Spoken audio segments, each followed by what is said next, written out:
গাড়িয়ে গাড়িয়ে শিৱসাগৰ এৰিছে সন্দেহজনক নাগৰিকে।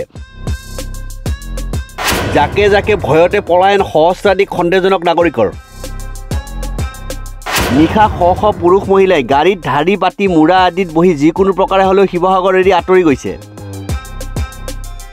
চহৰৰ উপকণ্ঠ অঞ্চলৰ বহু ভাড়াঘৰ খালী হৈ পৰিছে।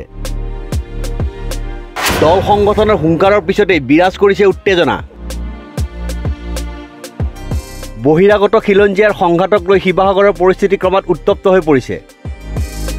৩০টাকৈ সংগঠনে অনা অসমীয়াৰ পৰা খিলঞ্জীয়াৰ ভূমি ৰক্ষাৰ বাবে সংকল্প গ্ৰহণ কৰাৰ সমান্তৰালকৈ জিলাখনত ভোজপুৰী সংগঠন আৰু মাৰোৱাৰী সংগঠনৰ কুচকাৱাজ নিষিদ্ধ কৰিছে।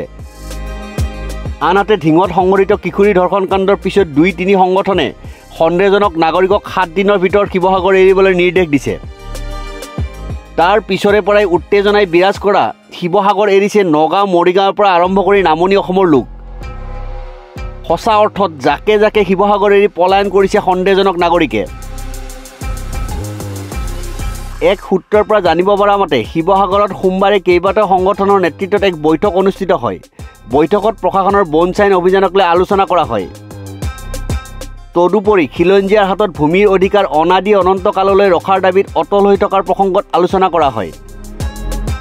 ইফালে শিৱসাগৰৰ বিভিন্ন প্ৰান্তৰ পৰা দিনে নিশাই গাড়ীয়ে গাড়ীয়ে নগাঁও মৰিগাঁওসহ মধ্য আৰু নামনি অসমৰ সন্দেহজনক নাগৰিকে পলায়ন কৰিছে। একাংশ দল সংগঠনে ভাড়াঘৰে সন্দেহজনক নাগৰিক বিচাৰি অভিযান চলোৱা বুলি কৌশলেৰে প্ৰচাৰ চলোৱাত শিৱসাগৰৰ ভাড়াঘৰত আশ্ৰয় লৈ থকা দিন হাজিৰা কৰা পকা মিস্ত্ৰী কাঠ মিস্ত্ৰী আদি নাগৰিকসকল আতংকিত হৈ পৰিছে, যাৰ বাবে জাকে জাকে এনে লোক শিৱসাগৰ ত্যাগ কৰিছে।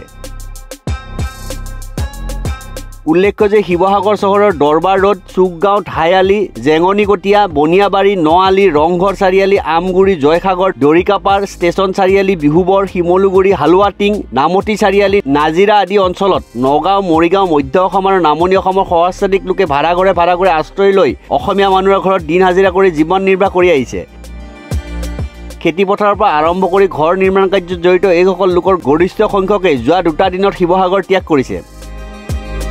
নিশা শ শ পুৰুষ মহিলাই গাড়ীত ধাৰি পাতি মূৰা আদিত বহি যিকোনো প্ৰকাৰে হ'লেও শিৱসাগৰ এৰি আঁতৰি গৈছে। চহৰৰ উপকণ্ঠ অঞ্চলৰ বহু ভাড়াঘৰ খালী হৈ পৰিছে। অভিযোগ অনুসৰি এই লোকসকলৰ গৰিষ্ঠ সংখ্যকেই কঠোৰ শ্ৰম কৰে যদিও ইয়াৰে একাংশই অপৰাধজনিত ঘটনাৰ লগত জড়িত হৈ পৰিছে। চুৰি ডকাইতৰ পৰা আৰম্ভ কৰি ড্ৰাগছৰ ব্যৱসায়লৈকে জড়িত হৈ পৰিছে। শিৱসাগৰ চহৰ আৰু উপকণ্ঠ অঞ্চলত ভাড়াঘৰত আশ্ৰয় লৈ থকা এনে নাগৰিকে অজ্ঞাত স্থানৰ পৰা ড্ৰাগছ আনি উদীয়মান প্ৰজন্মক যোগান ধৰা অনেক ঘটনা পোহৰলৈ আহিছে। আনহাতে শিৱসাগৰৰ ভালেসংখ্যক বিদ্যালয়তো ইয়াৰ প্ৰভাৱ পৰিলক্ষিত হৈছে। যিহেতু নগাঁও মৰিগাঁও বুলি পৰিচয় দি শিৱসাগৰত আশ্ৰয় লোৱা অনেক লোকৰ সন্তানে স্থানীয় বিদ্যালয়সমূহত অধ্যয়ন কৰি আছিল, কিন্তু বিভিন্ন কাৰণত আতংকিত হৈ এই লোকসকলে সন্তান সন্ততি লৈ শিৱসাগৰ ত্যাগ কৰাত বহু বিদ্যালয় খালী হৈ পৰিছে। এনে এক পৰিৱেশৰ মাজতেই সোমবাৰে শিৱসাগৰত জিলা আয়ুক্ত আৰু জিলা আৰক্ষী অধীক্ষকৰ নেতৃত্বত আৰক্ষী বাহিনীয়ে পদযাত্ৰা কৰা বিষয়টোৱে বিশেষ তাৎপৰ্য বহন কৰিছে। শিৱসাগৰ জিলা আয়ুক্ত আদিত্য বিক্ৰম যাদৱ আৰু জিলা আৰক্ষী অধীক্ষক শুভ্ৰজ্যোতি বৰাই শিৱসাগৰ চহৰৰ বিভিন্ন পথেৰে পদযাত্ৰা কৰি পৰিভ্ৰমণ কৰে। প্ৰশাসনীয় বিষয়া দুগৰাকীয়ে এক বিশাল আৰক্ষী বাহিনীৰ সৈতে চহৰৰ মাজমজিয়াৰে ৰাইজৰ ওচৰলৈ গৈ পৰিৱেশ পৰিস্থিতিৰ বুজ লয়। প্ৰশাসনীয় বিষয়া দুগৰাকীয়ে উৰা বাতৰি আৰু ভুৱা বাতৰিক বিশ্বাসত নল'বলৈ জনসাধাৰণৰ প্ৰতি আহ্বান জনায়। শিৱসাগৰত শান্তি শৃংখলা অটুট ৰাখিবলৈ সকলো পক্ষলৈ আহ্বান জনায়। জিলা আৰক্ষী অধীক্ষকে অহা 10 দিনলৈ এই প্ৰক্ৰিয়া অব্যাহত থাকিব বুলি মন্তব্য কৰিছে। আপোনালোকে দেখিছে চাগে এতিয়া আজি মানে আমি গোটেই আমাৰ হোল পুলিচ কণ্ট্ৰল ৰুমটোত বহুতখিনি শিৱসাগৰ ডিষ্ট্ৰিক্টৰ পুলিচ পাৰ্চনেল ইয়াত গোট খাই আছে। আমি আজিৰ পৰা এনেকুৱা ডিচিশ্যন এটা লৈছোঁ যে নেক্সট 7 দিন 10 দিন বা 15 দিনৰ কাৰণে আমি মানে ৰেগুলাৰ বেচিছ এনেকুৱা ফ্লেগ মাৰ্চ বা ৰুট মাৰ্চ হওক আমি এইটো কণ্টিনিউ কৰি মানে ৰাইজৰ ওচৰত যাবলৈ চেষ্টা কৰিম আৰু তেওঁলোকৰ যি অভাৱ অভিযোগ আছে সেইখিনি জানিবৰ কাৰণে আমি চেষ্টা কৰিম।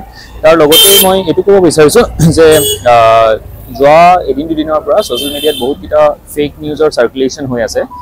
এই ফেক নিউজখিনি যদি কোনোবাই চাৰ্কুলেট কৰি আছে মই তেখেতসকলকো এইটোৱে উপদেশ দিম যাতে ফেক নিউজ চাৰ্কুলেট কৰি গোটেই আমাৰ যি কমিউনেল হাৰ্মনি চিটুৱেশ্যন এটা শিৱসাগৰত আমাৰ পূৰ্বপুৰুষৰ পৰা আছে সেইটো যাতে ভংগ নকৰক।